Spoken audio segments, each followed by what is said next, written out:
Hello and welcome back to Perspectives, bringing you our daily dose of news and views covering the topics we hope are relevant to you. Today, how extortion loans are driving high levels of suicide in India. Meanwhile, it turns out the nation's government has been doing secret arms deals with Russia, according to recent leaks. More on those in a moment. Also, immigration and visa changes in Canada. Are they a cause for concern? And finally, the work of two heroic Sikh women brings a 1984 genocide perpetrator to justice at last. And we couldn't do a show without mentioning Kangana Ranaut. Yes, the release of her offensive film has been delayed, thanks to Sikh legal action. We'll talk about that in a moment. Well, joining me as always for Perspectives is our very own correspondent in Canada, James Cousineau. Good morning, James. Good morning, Angus, and good morning to our amazing viewers. Thanks for joining us for another episode. Indeed, and James and I together will be bringing you our perspectives on the daily news affecting the Sikh community across the world. And of course, as usual, we will be taking a look at lots of your great comments which you've been filling up below our videos. And thanks so much for all those. And James, let's kick off the show. What are you going to start us off with today? Well, as you touched on in the intro there, the predatory and extortionist loans that are happening in India continue, even though the government has taken steps and shut down a number of the organizations that have been doing this, as have Google. Google has actually stopped some of these loan companies, but as they shut one down, of course, they start another. Now, what's been going on is that the loan offers show up in people's phones. It's very simple. They get an offer of a loan for a certain amount and they click on it, they get the funds. Sometimes very high fees in advance are charged. Other times there is very high fees taken right off the top of the loan once it's issued. So they get a much substantially smaller amount than what they've been approved for, but they owe the full amount plus the fees and and the interest. Now that is bad enough. However, the steps that they are taking to collect on these debts are just horrifying. What has been happening is that some of these illegal loan companies are giving terms of 7, 14, or 30 days, but instead of waiting that period to call in the loan or to wait for repayment, they start hounding the individuals for repayment in as little as 5 days. When the individuals cannot pay or refuse to pay early, the collection individuals or the collection company and loan company has now already stripped their phone through that application process without them realizing it. They have all of the images that were on this individual's phone, all of their contacts, any other information like identification cards and anything else that was on their phone. They have taken that copy of that information. They then turn around and threaten to send messages to their employers, to their friends, to their kids, to anybody on those contact lists. So now they have taken another step and they are actually photoshopping the person's head onto pornographic or nude images and sending those out to employers, out to everybody on their contact list. There was even a lawyer who had found herself in a position where she needed to take out a small loan and got caught up in the system because once they started making these threats and such, they turned around, she went and got another loan. And then she had to pay that one with the new fees and interest and everything else, and had to get another one. She ended up with just a slew of different loans that started out at, in Canadian dollars, it was about $100, $150 that she originally borrowed. By the end of the cycle, she had owed thousands upon thousands of dollars to these crooks. She finally was able to get out of this vicious circle, but not before she contemplated killing herself. She had a daughter, she had a family, and these lone individuals had sent out the superimposed nude pictures of her in different scenes, we'll say, and they sent them to her daughter, to her employer, to her father, to other family members, and even some of her kids' friends' families that were on the phone for contact list. She made it through. She was able to get support of her amazing family, and her employer stepped up to help her. Amazingly, even though they had called her in at one point to show her the pictures that they got through WhatsApp. This has led to a huge number of suicides in India. Not all of the victims of these predators have the ability to come up with the money like that or the support to make the repayments. Now, if you find yourself a victim of any of these financial crimes, it's important that you not feel isolated or alone, that there are many, many people who are caught in this trap. And they, again, some have felt that there is no way out, especially in India, where it is such a status and such a level of self-pride to have these sort of images or threats against your family, your children, where they will threaten to kill them. Another individual was told to go and put his sister in a brothel, sell her off to a brothel to come up with the money. I mean, these guys are ruthless. The individual currently on your screen in front of you is one of these individuals who ran the loan company and has been arrested. His partners in this were actually from China. They have disappeared off the grid, but there are India warrants out for them as well. But again, even though Google has shut down a lot of these loan companies and the government has gone after a bunch of them, there's more that just keep popping up, not only in India, but also expanding into areas, other parts of Asia, as well as Africa, and, really, really preying on the vulnerable. And it would not surprise me to see this type of racket and scam expanding to the Western world, because we see so much fraud already going on, and people just look and see the information of a loan approval and click on it, not realizing what they've just gotten themselves into. So here on the screen, I'm not going to read out everything here, but there are some points that you can stop your screen and just read them. And this is ways to prevent fraud and what to do if you get caught up in one of these scams and one of these extortion loans. Make sure that you understand that you are not alone. Reach out and get help from your local police department and your banking institution, because they are very, excuse me, they are very familiar with this fraud and these scams that are going on, and they are taking steps to deal with it as well. Now, also keep in mind that if you have fallen prey to these individuals, go in and change any and all passwords that you have for any accounts that you can access through your phone. These individuals are ruthless, and they will take whatever advantage of you that they can. And once again, a lot of them are just fly-by-night companies, meaning that they open, they do this, they make huge levels of profit. They do not care about the rule of law, and they are very, very hard to track down. When the management and owners of some of these companies, including this individual on the screen, were informed by employees that people were actually taking their lives and committing suicide as a result of these aggressive actions, they were told, it doesn't matter, just keep doing your job or you'll get fired.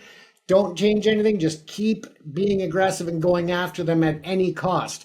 And of course, this is the cost. It's a human life that is the cost, that these individuals have absolutely no care, no compassion, and absolutely no empathy for the positions that these people are in when they take advantage of them. Angus, I'm sure that you see a lot of payday and other types of loan activity in the UK as well, but these have gone way to the next level.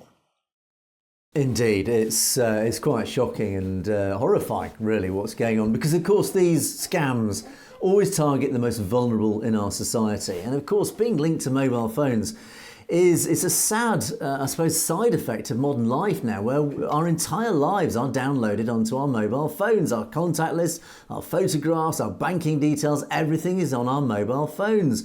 So it does make us even more vulnerable. And of course, these ruthless gangs of people who operate around the world, clearly, They know exactly who they're targeting. They are targeting people who are desperate, who are really struggling in life, who are financially struggling and literally need these loans quite often, not just going from paycheck to paycheck, but to literally put food on their tables. And the people then who take out these loans, they don't care. They don't do any due diligence, because all they need is they just need money to eat. It's as simple as that. And then, of course, they are trapped by these ruthless people, and these people then start ramping up the blackmail and the threats, and suddenly these people just end up in an impossible situation. Quite often, and we do get scams and frauds like this across the Western world. It's not just in countries like India and across Africa, where, of course, these people can operate almost freely. Here in the West, we actually have extraordinarily tight regulations. The financial industry, very much like the medical industry, is one of the most regulated industries, certainly in the Western world, for, well, basically this very reason, to protect those who cannot protect themselves against people like this. And yet these scams, these fraudsters still do find victims, many victims here across the West. So unfortunately, it is very difficult to deal with these people. As you say, James, very difficult to track them down and bring them to justice. But regulation is absolutely essential, and this regulation must be enforced to the fullest extent, just to try and trap these people and stop them doing what they do. It's it is. It's one of the evils of modern society. Well, not modern society. It's probably gone on since human beings ever existed. There will always be that tiny percentage of human beings who are just genetically inclined to be bad, to be evil, and to prey on those who are weaker than them. And unfortunately, these people are allowed to operate clearly, relatively freely across boundaries, and again, this is part of globalization. The problem with globalization is it means these people can actually operate globally relatively easily. And it is up to our respective governments to coordinate regulation and law enforcement to bring these people to justice. But yes, James, I find it a very sad, very tragic story. And of course, it is the world's most vulnerable who suffer the most from this. So very tragic. Absolutely. And yeah, it's, just horrifying to think about what they're doing to people and their families, and, just preying on those. But as we talk about the global issues, Angus, there have been a lot of changes that have gone on in Canada when it comes to the visa system and immigration. Now, of course, we know that there's just a slew of misinformation out, not only in Canada, but also in the UK, in the US.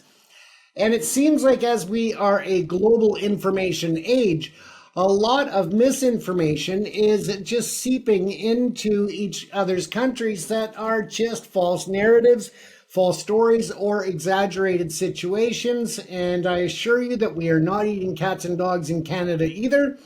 But again, this isn't just a story that really paints immigration and refugees in a really bad light.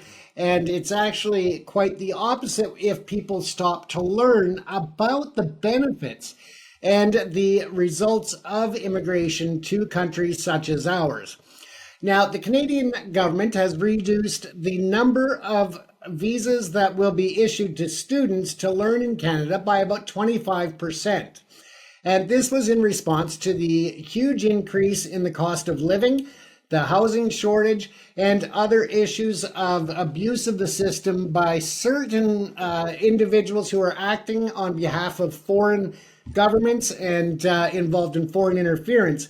But primarily it was to do with the housing shortage and the economic situation that students were finding themselves in. There were also a number of private colleges that were not providing the actual space in the schools when students arrived in Canada and didn't have proper housing or other supports in place to help them to succeed. So those were big concerns. Now, with that, people are mistaking that Canada is also decreasing the regular immigration numbers. Now, that's not necessarily the truth, though.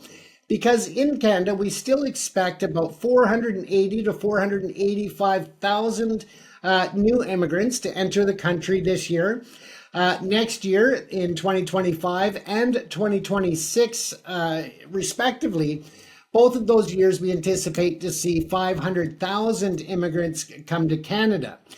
Now, of course, as I said, there are a lot of concerns about this from people who are misinformed. And when they look at the programs such as the student residency, now what was happening prior is that when students actually graduated at their graduate level, got jobs in certain industries, not every person that got a job, but they had to be in specific industries such as sciences, healthcare, just things that were really short in Canada in terms of skilled and trained workers. So they were allowed to immediately apply for a residency, to have those jobs, to flourish and start building their life out of school and building a future here in Canada. Now, that has not necessarily ended, but it has significantly changed. And what that means now is that people need to wait several years before they apply to that program for residency. Instead, they are allowed to get the work visas. So they're not being kicked out of Canada. They are allowed to get work visas. And then after several years, they are allowed to apply for that residency. So that's the big change there. Now, I wanted to bring this up because a lot of people, as I said, are seeing misinformation seeping in from the South with the election coming up. A lot of people think that the same information that they're hearing from the South is applicable in Canada when it comes to immigration, to refugees, and so forth, and most of it being false information or exaggerated claims regardless.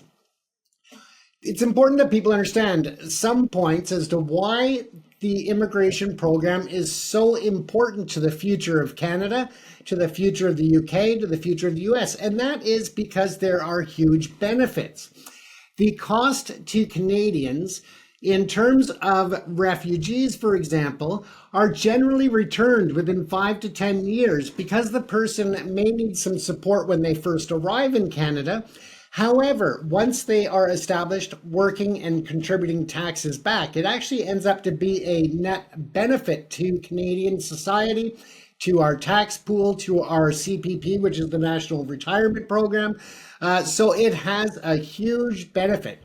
We also see a lot of migration happening because we are short doctors, we are short nurses, we are short in technology, in sciences, in research, so many different areas where we don't have the people to refill the labor pool on the numbers of people who are retiring. For those leaving Canada, those leaving certain fields of industry, and the fact that we are not having children at the same levels we were in the past. So we need to bring in more people to fill the positions, but also to look after us as we get older. We need to restock the population, you could say. So again, these are important benefits to all Canadians or all countries when you look at immigration. The increased investment dollars that a lot of immigrants bring with them, they invest in businesses, they create jobs, they contribute to the communities. I mean, Canada has always been a mosaic or a melting pot of so many cultures that it just wouldn't be the same without everybody here. And let's face it, at one point or another, almost all people in Canada were immigrants. And that, of course, is something that people don't look at and they don't just figure it out. The levels of crime, the levels of, negative impact by immigrants and refugees is so minute. However, the spotlight gets shone on the very few that create problems, and it paints everyone with the same brush, which is really not fair because overall, it is creating a net benefit to Canadian society. But again, it has to be, as Angus, you and I have discussed so many times, it has to be controlled immigration, controlled migration, controlled refugee acceptance, because of the fact that there is a really hard time to fill the need of housing and other infrastructure. Yeah, it's always a very hot topic, immigration, and so we could do a whole show just on that very topic alone. I think yes, we talked about this several times. The visa programs are they are the gatekeepers to every nation, to let in people that every nation feels that they need to let in, or are obliged to morally to let in for asylum reasons, etc., etc. A very hot topic here in the UK, as we regularly talk about. Student visas. Unfortunately, it's a case typically where the system has been abused by the few and ruined it for the many. Of course, when systems are abused, then of course controls have to be tightened, and thus it makes it harder for actually legitimate, reasonable people applying for visas. It makes it harder for them to succeed in that process. As you rightly point out, James, immigration actually does targeted immigration and designed immigration, let's call it, is a huge benefit to any nation. For example, I know Australia has a very successful points system. And the UK is trying to bring a similar system. Basically, it identifies across its whole range of industries what are we short of, and then it allocates visas based on that. If they're short of doctors and nurses, then it allows more visas that year for immigrants with those qualifications. Or if it's plumbers or carpenters or electricians or literally whatever it happens to be. So that sort of immigration and a visa-based, points-based system for a visa system does actually work very successfully. I think Australia has rolled that over in recent years. They've actually, through pretty ruthless measures, have actually, I think, almost stopped their illegal immigration problem. The point system has been a profound success, as far as I gather. I'm sure Australian viewers will comment on that accordingly. The UK, we have a massive illegal immigration problem. Of course, they're crossing daily across the English Channel in dinghies. I think the numbers are up to tens of thousands, 30,000 already this year. That's the size of a large town, have already just crossed the English Channel illegally. But we likewise have a very strict visa system for legal immigration. And again, we brought in recent years a system that, again, tries to identify the people that we need, the skills that we need, and we grant visas accordingly. We have extraordinarily tightened the student visas, again, because the system was being abused by the few, which has ruined it for the many. And we're finding students from particularly China, places like that, they get on to university courses, and then as soon as they graduate, suddenly they're kicked out of the country because now they're not allowed to stay. So it can be a bit of a double-edged sword, and clearly in Canada the same sorts of issues. There is a cynical view here also going on. Many Western countries particularly are heavily indebted. We have our national debts are absolutely mountainous. They're effectively unpayable. And so one of the economic arguments behind the scenes is one way to get rid of our debts is to essentially increase inflation. That inflates away the debt and makes it less worth less. So debt is effectively repaid through inflation.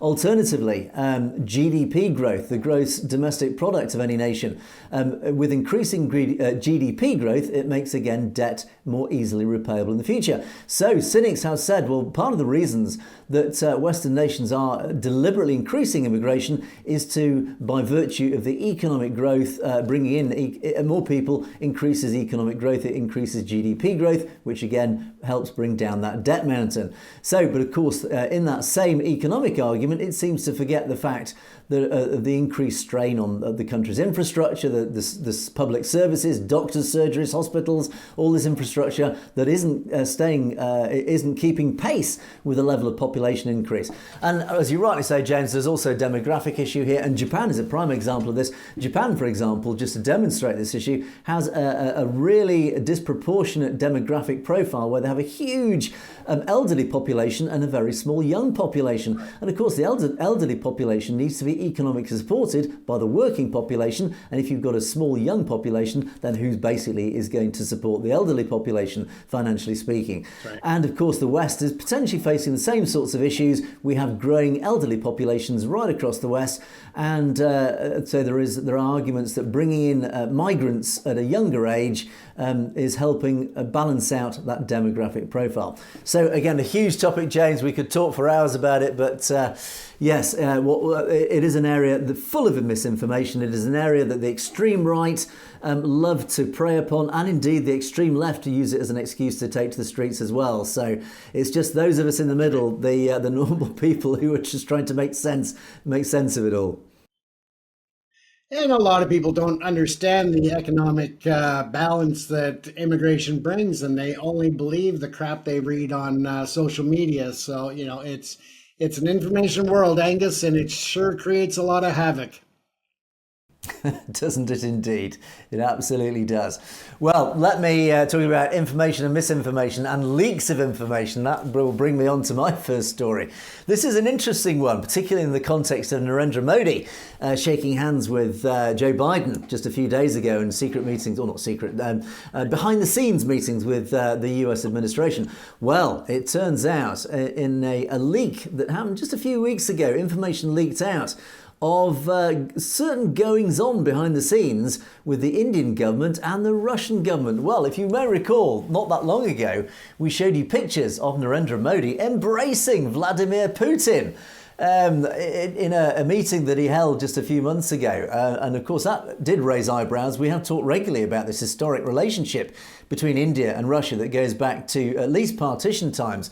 And of course, the knowledge that the KGB were secretly funding the Indian administration, the Indian government for many years, and propping up indeed Indira Gandhi's government in the 1980s. Well, it turns out a leak of information to the Financial Times has proved that there have been all sorts of secret deals, commercial deals going on between India and Russia that has essentially been funding the Russian invasion of Ukraine and that war, which sits again rather disturbingly uncomfortably with Narendra Modi embracing, or at least shaking hands with Volodymyr Zelensky not that long ago. In fact, shortly after he was embracing Vladimir Putin. So, yeah, interesting dynamics going on there. Well, it turns out Russia has been obtaining secret and sensitive goods from India. And they've even explored setting up facilities in India to secure components for its own war effort. And back in October 2022, Moscow's Industry and Trade Ministry, which oversees defence production in support of Putin's war in Ukraine, it drafted confidential plans to spend around $1 billion in obtaining critical electronics through covert channels. And these plans aim to evade detection by Western governments. Of course, the West has imposed huge amounts of sanctions on Russia to prevent this very thing happening. Well, these leaked documents, addressed to a trade promotion body with ties to Russian security services, revealed that Russia saw India as an alternative market to source crucial goods previously supplied by unfriendly countries.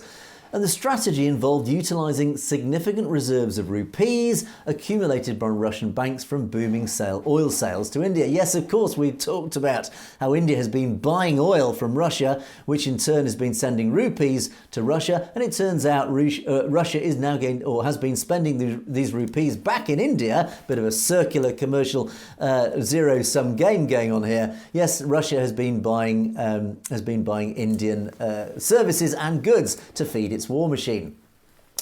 Well, Russia and its Indian partners have targeted dual-use technologies. These are goods that can be used for both civilian and military applications, and these goods are subject to Western export controls for this very reason.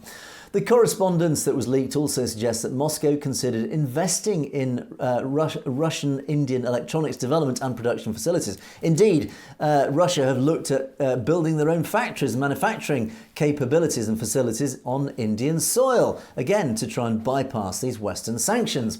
Now, it does remain unclear how much of this plan was implemented. Trade data does indicate that Russia's relationship has deepened in these specific categories of goods that have been mentioned.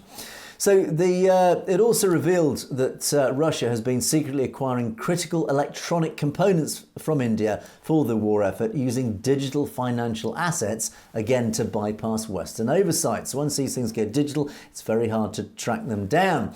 And the consortium that was involved estimated that Russia could purchase up to 100 billion rupees worth of dual-use components, including parts for telecommunications, servers and other complex electronics that previously they'd been sourcing from the West. Now, the plan also included setting up joint ventures in India to produce these electronics, and it's designed deliberately to conceal the involvement of Russian entities. So the whole thing was designed to deliberately bypass sanctions. And the documents also reveal that Russia has been purchasing electronics and machinery from India, paying in these same rupees that India has been sending to Russia in exchange for the oil. And since mid-2022, trade in these categories has surged. Now, a particular Indian company was recorded in trade declarations as having supplied at least $4.5 million worth of electronic equipment, including drones, to Russia, along with $600,000 worth of goods shipped to Kyrgyzstan. And of course, we know where those end up. These transactions were documented in Russian filings as settled in rupees again, so the link is there, it's unambiguous. And among the shipments to Russia was over $500,000 worth of electronic equipment intended for radio electronic systems, which was delivered to a Russian company that had been sanctioned by the US and EU for its central role in Moscow's military procurement efforts. So again, dual-use components cropping up again. And this covert trade network has unsurprisingly caused growing friction between Delhi and Washington. Of course, I've talked about the meeting between Modi and Biden. One wonders if this was indeed raised by Biden in their meetings. And in fact, in July, just a couple of months ago, US Deputy Treasury Secretary, Wally Adeyemo, warned India's top business organisations that any institution doing business with Russia's military-industrial base risks sanctions regardless of the currency used. So the threats have been already sent out by the US to India, but clearly these threats have been ignored. India's purchases, right, and going back to the purchase of Russia's oil, well, the purchases of Russian crude have surged, pushing the two countries' total trade to an all-time high of $66 billion. We did report on that only a few weeks ago. That's a five-fold increase from the year before the invasion. And of course, some of this trade has been conducted in rupees, leaving Russia with a surplus of the currency. What is Russia going to do with rupees? Of course, it's going to be buying Indian goods and services. And of course, it turns out it's been these dual-use services and goods. However, Modi's August 2024 visit to Ukraine, featuring a key meeting, of course, with Zelensky, highlighted a strengthening of India-Ukraine relations. But one wonders if this visit suggests India might play a crucial diplomatic role in that war, but one also does wonder, because of course these historic ties with Moscow, between Delhi and Moscow, who really is Delhi more interested in pleasing? I think it's more to do with Mr. Putin than Mr. Zelensky, and I think Mr. Zelensky was more for show than anything else. But James, yes, it does raise an interesting question. I wonder, was this raised by the US administration last week or earlier this week with Narendra Modi? Well, I wonder. Do you think Modi had an uncomfortable meeting, or do you think Joe Biden brushed over the issue? There were several. Yeah, I'm thinking there were several uncomfortable topics that came up between Biden and Modi, because of the fact that there are just so many issues on the table right now. At the same time, as we discussed last night, though, how much is Biden really going to push against India when he knows that he's got one foot out the door of the White House already, and he doesn't know who's coming in to follow? So whether or not his party's policies and stance are even going to be an issue come November, it's hard to say. It is, yeah, and I think India has been playing, I suppose, to some degree a clever game, but in other ways not so clever. It has been sitting on the fence since partition in terms of who it deals with and how it deals with and the alliances it forms. It likes to be a friend to everybody, but more particularly looks at its own interests. So it does have alliances, of course, with Russia, as we talk about regularly. It does work with the West when it suits India. But unfortunately, I think as global geopolitics and the cards start to fall, they are going to have to choose sides one way or the other, because certainly China, it has a very fractious relationship with China. But of course, it does have this interesting historic relationship with Russia. But of course, Russia sits uncomfortably with the West. So it may be one day forced to choose sides. And it's going to be a very difficult decision for India in which side it is going to choose. Because Mr. Putin, we know, is very ruthless. He does have a trade surplus. He has a huge amount of rupees sitting in Russian banks. And he's probably got India in quite an uncomfortable position. Financially speaking, it probably can do a lot of financial and economic damage to India should India turn its back on Russia. But likewise, the West has a lot of control, I think, beneath the surface over India, certainly over commerce and many other social issues more than anything else. And the West could do a lot of damage to India should India choose to side with Russia at the expense of the West. So it's a bit of a dance, a bit of a three-way dance. Who knows which way it will end? Who will end up in the partnership at the end? Well, time will tell, James. We'll watch that one with interest. Absolutely, we will, Angus. Okay, let's move on to something completely different. And my second story, it's in many ways it's a tragic story, but it's a good news story. It's a story that sort of ended in quite a positive note. It is a story of two ladies, two Sikh women, two Kaurs, who have gone to huge efforts over many years to help bring a 1984 genocide perpetrator to justice. And I am referring to former Indian MP Jagdish Titler, who is finally going to trial for his part in leading those dreadful Hindu mobs in 1984 that went on rampages, particularly across Delhi, but other areas as well, murdering and torturing innocent men, women and children, Sikh men, women and children, in the most horrendous scenes probably seen in humanity in centuries, I would say. Now, the actions of these two ladies helped push forward the impending prosecution of Titler. And these two ladies, named Nurpreet Kaur and Lakhwinder Kaur, they both had family who were killed in separate incidents during those terrible lynch mobs that randomly rampaged and killed Sikhs during that genocide. And the two ladies found each other in 2007, and they began to work together on seeking a form of justice for their families. And their efforts this week have finally resulted in Titler going to trial. And their efforts are being honoured prior to the trial, which will commence apparently in a couple of weeks' time. Now, Jagdish Titler did last week on the 13th of September, he pleaded not guilty to the charges faced against him, and these were the murders of three Sikh men who were killed at Pul Bangesh Gurdwara in Delhi.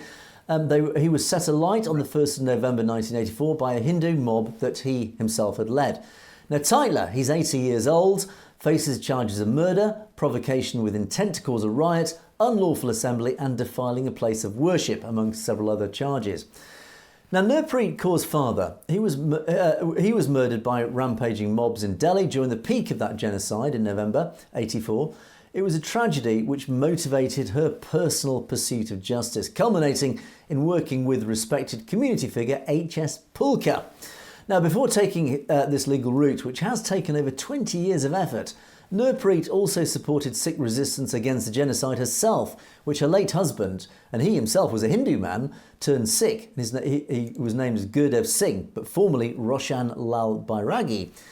He was reported to be part of leading to police. The police killed him in a fake encounter, one of these famous fake encounters that were reported right across the 1980s and early 1990s. Now, Nurpreet herself served 8 years in prison for supporting the Sikh resistance against genocide. I mean, what a brave lady this lady was herself. And she sought legal ways upon her release to pursue justice against some of the well-known figures who led these mobs to kill people like her own father.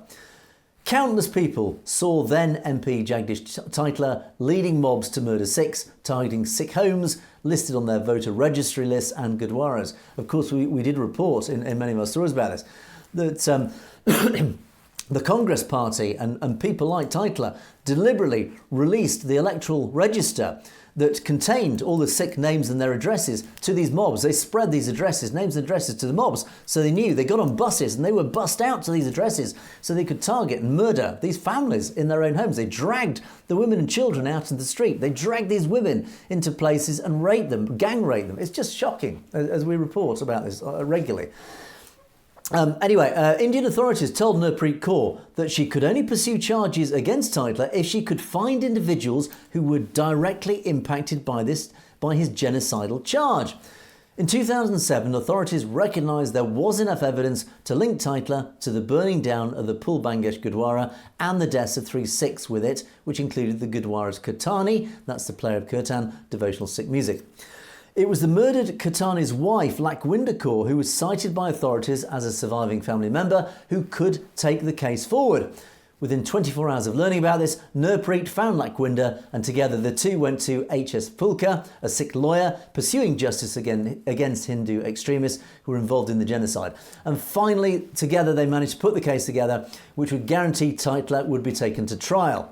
Yet, in a sign of India's flawed by design justice system, Tytler has been allowed another 17 years. James, we talked about the delayed justice.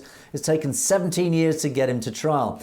Tytler remains free. The trial will likely go on for years, allowing him to dodge prison for years longer and possibly for his whole life, given his elderly age.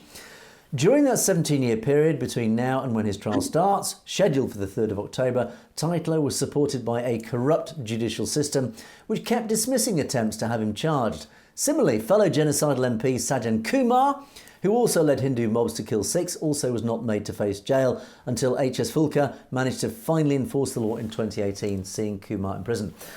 Well, wow. Well done to these two ladies and their lawyer. Fulka, who finally, after so much effort, managed to bring Tytler to justice. But we're up against, again, this Indian legal system, which firstly, well, partly through bureaucracy and incompetence, moves at snail pace, but also backed by an Indian government deliberately trying to slow down justice to avoid people like Tytler being brought to justice. It reminds me of the Nazi war crimes and the Israelis, those brave Israelis who've been spending decades tracking down these characters and dragging them to justice. Well, same again here. Sikhs will never forget 1984. They will always track down these people. They will go through the legal process to drag them to court. Unfortunately, they are still up against this legal machine and the Indian government doing their absolute utmost to try and prevent the legal process happening and these people being brought to justice. But gosh, James, we have to take our hats off to these brave, courageous, relentless Sikhs who have spent so many years bringing these people to justice. Fingers crossed that they managed to succeed in this. Again, it recalls the case of Jaggi, 7 years in prison. Again, Indian government dragging out the rule of law, legal process deliberately. It's funny how the Indian government manages to use its own legal process to further its own agenda. Again, another sign of failing democracy in India. Shocking, isn't it, James? It certainly is. And as you said, I mean, hats off to the ladies and the individuals involved from the start to finish on this to get it to where it is today. Of course, as you said, with this system, it may never be finished. And I think that is by design by a lot of politicians who don't want to dig this up again, and they don't want this to be pointing right at them. They want to avoid any liability and any responsibility by trying to wait it out until the majority of these individuals, 80 years old, even if he was to be jailed in the next 5 or 10 years, he's not even going to know where he's at. And I think that they're just trying to wait out the individuals responsible as a government and a judicial system. But it's great to see people stepping up and forcing them to take this issue seriously and to start prosecuting these people that were involved in the genocide of so many Sikhs back in that time. Yeah, he's managed to evade justice since 1984, and which in itself is deeply frustrating. But good luck to these ladies, good luck to the legal team, and we can but hope that he does get into prison and he spends his final days on this planet locked up in a jail cell. We will see. Okay, let us move on to the final story. You hold others accountable. Sorry, James. Yeah. Right. Kangana Ranaut. Yes, the very name sends shivers through the spines of the Sikh community. This woman who has managed to offend so many people for so many years. Well, it turns out, well done to the Sikh community once again, because activism from the Sikh community has managed, yes, to delay this film that she's just released, Emergency, or trying to release. Well, she has been facing a lot of ongoing challenges surrounding the release of this film, Emergency. It turns out, yesterday, the actress encountered a fresh set of problems, adding to the delays and controversies that have already plagued the film's release. Now, as excuse me, as per the latest report by NDTV, a district court in Chandigarh has issued a notice to Kangana Ranaut regarding the film Emergency. Former president of the District Bar Association, advocate Ravinder Singh Bassi, has reportedly filed an application alleging that Kangana has attempted to tarnish the image of Sikhs in the film. He further claims that the upcoming release contains several false allegations against the Sikh community and has called for a case to be registered against the actress. Well, we do know that emergency is set against the backdrop of the emergency period in India that was imposed by Indira Gandhi. But meanwhile, the advocate's plea comes just days after Shiromani Akali Dal accused Kangana Ranaut and the film of likewise misrepresenting the community and twisting historical facts. We do know, as reported in the trailer, that Bindravali has been portrayed, particularly in a very negative light, and the fact he was even portrayed by an actor is deeply offensive to the Sikh community. Now, ahead of the release of the film, Ranaut has sought police intervention after receiving death threats, allegedly, on social media. And a video did surface on social media featuring several men issuing threats against the actress over the film's controversial portrayal of Sikhs. She shared the video on X, tagging the police departments of Himachal, Maharashtra and Punjab with the plea, please look into this. Well, unfortunately, Miss Ranaut, you have been so deeply offensive to a whole community, to in fact the majority population of a whole state, who in fact have now boycotted your films as a result of being so deeply offensive. You cannot be surprised by a backlash. Not that we will ever condone death threats or violence, but I'm sorry, Miss Ranaut, but this is when you stick your feet in the fire, don't be surprised when your feet get burnt. So the film was initially scheduled for release on September the 6th, but it has of course been delayed pending censor board approval, and of course this legal case which has now been launched, and it unsurprisingly is facing boycotts and bans from various Sikh organisations. And in the film, the reason for this, Kangana herself portrays the role of Indira Gandhi. So, James, we love to talk about Kangana Ranaut because she manages to stir up so much emotion, so much anger. I mean, I don't know why I'm laughing, because it is actually deeply offensive. But maybe I'm laughing because it always recalls that wonderful story of that lady in the airport in the Punjab, was it Chandigarh, who'd slapped Miss Ranaut quite roundly and firmly, which I think sent a better message than we can certainly send to Miss Ranaut. Yeah, and they say in entertainment, no press is bad press, but I have to say I disagree in this case. I think that she really needs to stop making herself relevant for all of the wrong reasons. Indeed. Well, clearly she's well backed by a very large financial machine, clearly originating from the RSS. Absolutely. And she has a very clear agenda, which is to damage the reputation of the Sikh community as much as she can. So the backlash is unsurprising. I don't think it'll do her any favours. We do know what our audience think about her. And it's interesting that the diaspora have managed to raise her profile in a very negative light across the world as well. So I think every time her films crop up, even in the Western world, I think the public are seeing her for what she is. She's just a mouthpiece of the RSS. And so we will not be wishing her luck with her new movie. Right, James, let us move on to our comment section. Now, I had a very, very interesting and very powerful discussion with Bhajan Singh Binder last week. We talked about a very fascinating subject because, James, we talked about last week about a professor in the US, Professor Trushk, who's faced 19 months, I think over 19 months of legal intimidation and harassment for daring to stand up to or bringing and holding account to the RSS in India and their agenda across the US. The court case, she was found not guilty, unsurprisingly, because of her freedom of speech by a US court of law. But what it did highlight, and it brought up this whole story about how the RSS and the Brahmins operate globally and certainly across India to try and silence their critics, but how they have also infiltrated academia. And many in academia, particularly those from the Sikh community, but not just the Sikh community, even Hindus, fellow Hindus, have realised what's going on. And they are terrified by this deliberate oppression of freedom of speech.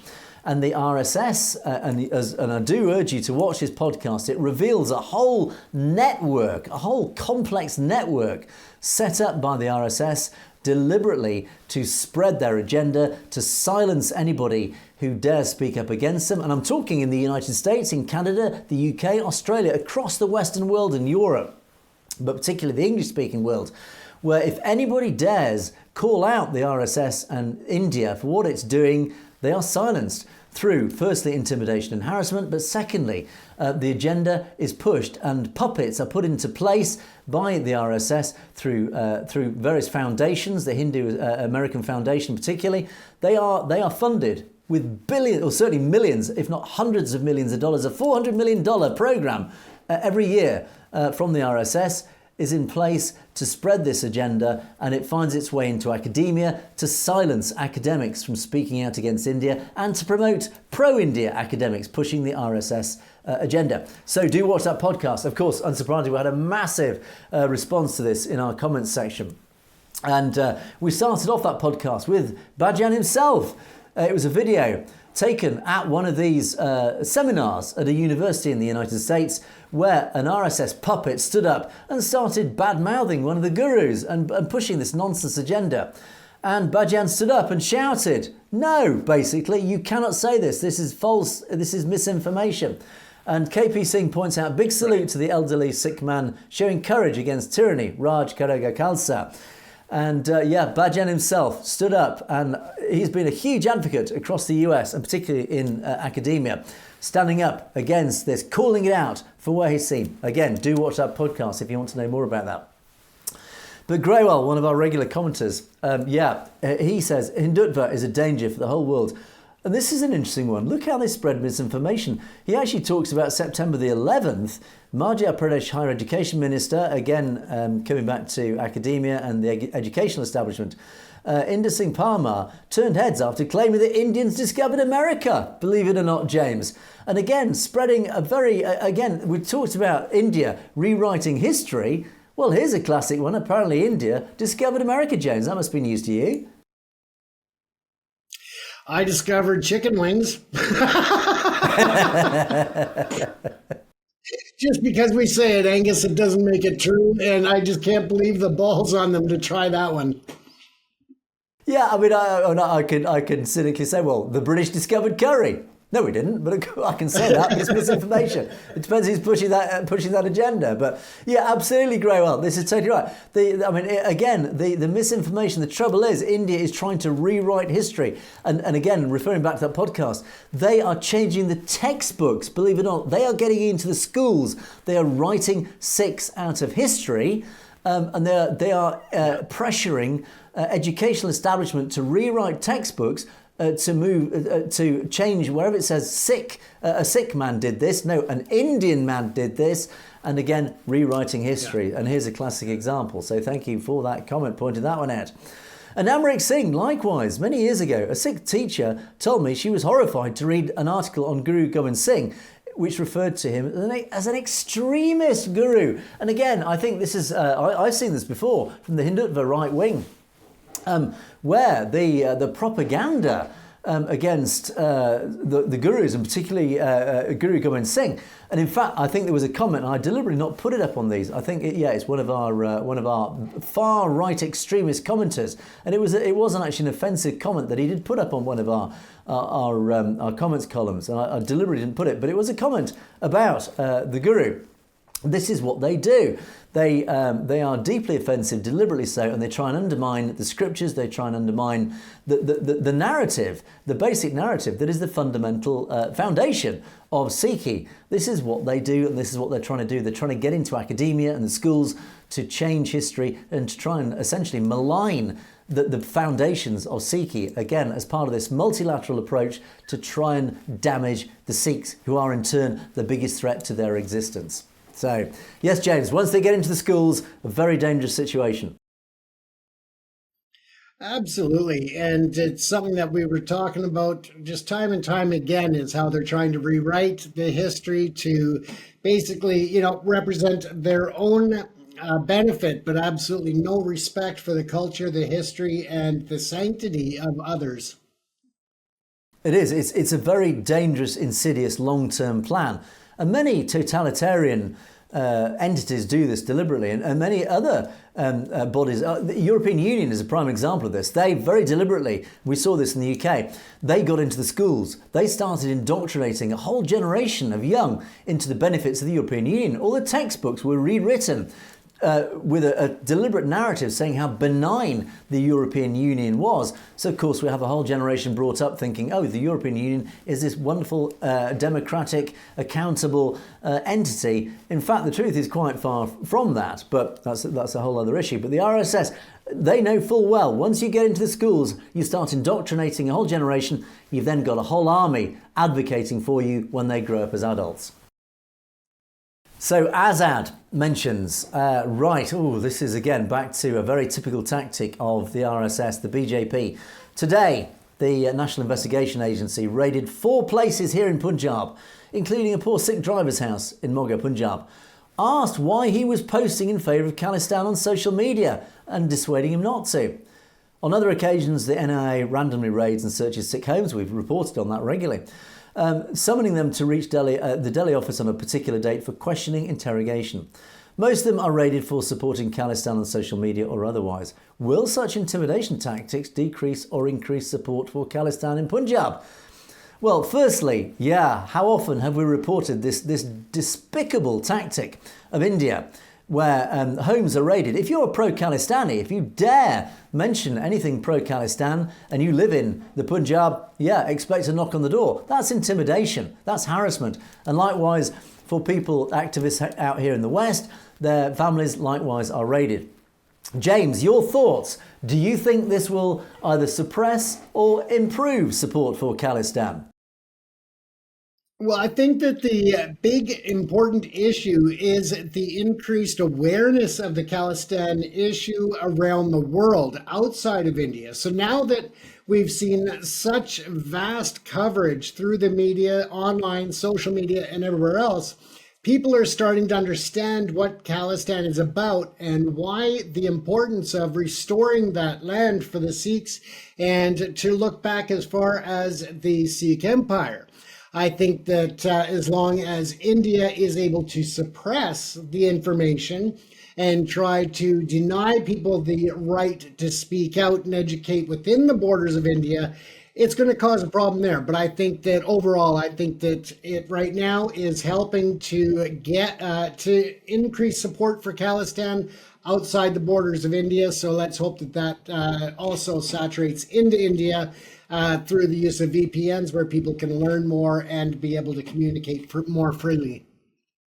Yeah, spot on. S. Baines is pretty clear in this person's thoughts. Yeah, it will increase support, Sikh history being what it is. I think you're right, James. We have seen a massive growth in the pro-Khalistan movement across the diaspora. You only need to see the turnout at the rallies, at the referendums. It's massive. It's always a huge sea. Hundreds of thousands of people turn out to these referenda over Khalistan. It's a sea of Khalistan flags. There is no doubt this movement is on the march. It is growing and the awareness is increasing even outside the community. More and more people are recognising what's going on. More importantly, at governmental levels are now discovering, firstly, what is Khalistan? Now they're understanding the story behind it. And of course, it's a black and white story. If you live in a democracy, the justification is black and white. Self-determination is a democratic right. The story, the history behind it is absolutely black and white. There is no ambiguity. Is firstly, the movement is growing. Secondly, because it's grounded on solid principles and foundations of democracy, and the history supports the whole concept. And likewise, the Indian government, unfortunately, yes, the more you do this, the more you suppress anything, the more you promote it. A simple metaphor is like here in the UK, if you ban a song, a pop song, because it contains something offensive, what do people do? They go out and buy it. So let that be a lesson to Narendra Modi and the BJP. And wrapping the podcast up, Casing makes... Sorry, say again, James? Just quickly add, you look at the violence, the extrajudicial killings, the foreign interference, and everything else that's going on with India. It's actually backfiring on them because it's causing more people around the globe to be interested in the dynamics of what's going on in India and, of course, about Khalistan. So I think that it's actually exploding in their face, no pun intended, but it is blowing up on them in terms of the intended purpose to silence. Instead, it's creating a whole new interest from others around the world. Yeah, you're right. And actually, to pick up on one of your earlier points, of course, within the Punjab, it's whether it's in the Punjab that really matters. And yes, I think there is a sense that there is a very strong pro-Khalistan movement in the Punjab itself, as evidenced by Amritpal Singh's election to the Lok Sabha. Of course, he was standing on a pro-Khalistan ticket. So clearly, we do know, the evidence is very clear that there is a huge support in the Punjab, but the message needs to be spread out. People are too afraid to stick their heads above the parapet, but if they know that there are more people like them around the Punjab and the whole region who support Khalistan, then that fear starts to disperse. People suddenly do actually get the courage in numbers and start to take to the streets. That's when we reach the tipping point. So it's really important to our audience in the Punjab, please spread the word. Get people watching Satluj, get people to listen to the Khalistan message more and more, because we need to get the message out there that the movement is growing. It is really growing in momentum, that we are on a real wave of support. If more and more people join the wave in the Punjab, it is going to reach that critical mass. It is going to reach the tipping point. That's the point we need to get to, and we are getting there. So do spread the message into the Punjab. Thank you to our Punjab audience for being there and watching us. Yeah, you can be the key people in this. Get out there, spread the good word. Stay safe, but spread the word as best you can. Kay Singh, yes, finally on the podcast. This is a very important podcast we must promote as well as protect Sikh authors. This, I think, yeah, absolutely wraps up the podcast. Do watch that podcast. The message within it is shocking, horrifying, but it does highlight what the RSS are up to behind the scenes and how powerful they are, and why, indeed, we must resist it at every point and raise awareness. So, final set of comments, which we must rush through, James, because yes, the clock is once again against us. B33-263 says, oh yes, we're back to that wonderful propaganda piece by Parminder Sodhi, which was a classic textbook example of propaganda, anti-Sikh, pro-India propaganda at its finest. And this person points out, I don't know what Parminder was talking about in his article. Looks like he must be paid a lot of money by the RSS BJP. Absolutely, he must have been, for writing this fake stuff. People like him are the main reason Sikhs are suffering and the slavery. These people call themselves Sikhs but have no interest in the well-being of the Sikh community. We're so thankful for both of you stating the facts. Well, thank you for the commenting. Yes, we're back to the fake Sikhs again, James. These people just don't realise what they are standing up for. Do they not even look at their own history? It's shocking that these Sikhs have the nerve to stand up and say things like this. Absolutely. And again, it goes back to the brainwashing. It does indeed. And Jaslyn points out at great length about this article in Khalsa Vox. It appeared on Khalsa Vox website. It is disinformation, and again, it's just another RSS outlet of which they have thousands, if not hundreds of thousands. The only rich Sikhs could be the ones who polish Modi's shoes, like Parminder Sodhi. Yeah, again referring to the Sikhs who have joined the RSS side. Another point that Parminder rose in that article was about, well, the population living in Punjab is majority Sikh. Well, of course it is. That was the whole point of Punjab. It is, originally it was the former part of the whole Sikh empire. And of course, Jaslyn refers to those who have had to escape the country due to oppression and refers to Operation Blue Star, the massacres, the genocides, etc., etc. And sums up the comment by saying the only way forward is Khalistan. Parminder and the deluded like minds should stay back in India. Absolutely, Mr. Parminder Sodhi. If you think everything is wonderful and rosy in India as a Sikh, then go live in India. Clearly, you do not want to be part of Khalistan. Clearly, I'm sure your predecessors must be turning in their graves by what you've written. But that is your democratic right. We respect that right, but we also have the right to shoot it down in flames, do we not, James? Absolutely, we do, Angus. And then to wrap things up, Cruella, isn't Khalsa Vox owned by India cats like Suki Chahal? I actually don't know, Cruella, on that one. I haven't actually had time to research that, but I almost don't even need to. I think we know that Khalsa Vox will be, again, another tail of the RSS serpent, yet another outlet, all stemming back to the RSS and the whole Brahmin ruling elite of India. Whichever tail of the serpent it is, it's just yet another like ANI and all the hundreds of others. And then, of course, you do wrap things up again, referring back to, again, Parminder's article says, well, Sikhs are one of the wealthiest communities in the Punjab, to which we did, of course, respond, well, of course they are, because they get off their backsides, they are entrepreneurial, they build things, they are positive people who move life forward. They build businesses, they build commerce, they build lives, societies, everything. And Cruella says, why, Guru Granth Sahib Ji, why are they attacking the Holy Scriptures if Sikhs are rich? Why are Sikh farmers committing suicide if they are so rich? Sikh send thousands of money from abroad. Indeed, they do, actually. Yes, of course, the diaspora has to send money back to families and relatives in the Punjab, because the Punjab has been so deliberately oppressed, so deliberately damaged by Delhi, that people back in the Punjab are not living the life that they could be if they were ruling their own state. If they had their own state, life would be a heck of a lot better. They wouldn't certainly have this drug problem deliberately infused by secret and malign influences and malign interests deliberately trying to undermine the whole Punjab for this very reason. And we have seen the jealousy against the Sikhs by the Indians, as Cruella points out. Absolutely right. I think it's fair to say that a lot of India looks at the Sikh community with a huge amount of resentment and jealousy, because, as we keep saying, the Sikh community have built a lot in their time, not just their own empire, but in modern times across the diaspora. They've proven what they're capable of. They're only held back in the Punjab by virtue of Delhi's oppression. If they were allowed the freedom, we do know what the Sikhs could build in the Punjab, and the rest of India resents them for it. I suspect that is the case, James.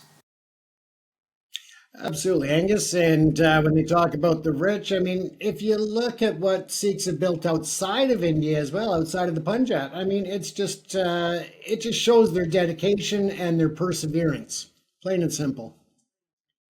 Yeah, and I think that is a very positive sign for what could happen in Khalistan, given the freedom to build as they have done across the diaspora. The proof is in the pudding, as they say. But unfortunately, we must draw perspectives to a close for another day. We have been beaten by the clock once again. Please don't forget to keep those comments coming in. We do appreciate them. Lots of lovely comments, lots of lovely appreciative comments, which have been wonderful to read. And lots of very educational comments, as always. So do keep those coming in. Keep us informed. Do let us know where you are watching from, as you have been doing. It's always very interesting for us to see. But of course, if there's anything you'd like to bring to our attention that you don't want to put in the public domain, send us a direct email at message@satellotetv.com. We do like to receive your emails, which have been very interesting from many of you out there as well. So thanks for those. Do keep them coming. But in the meantime, we must wrap things up. It is a goodbye from me, and it is a goodbye from James. Thanks for watching. Stay safe, folks. You have been watching Perspectives. We will see you next time.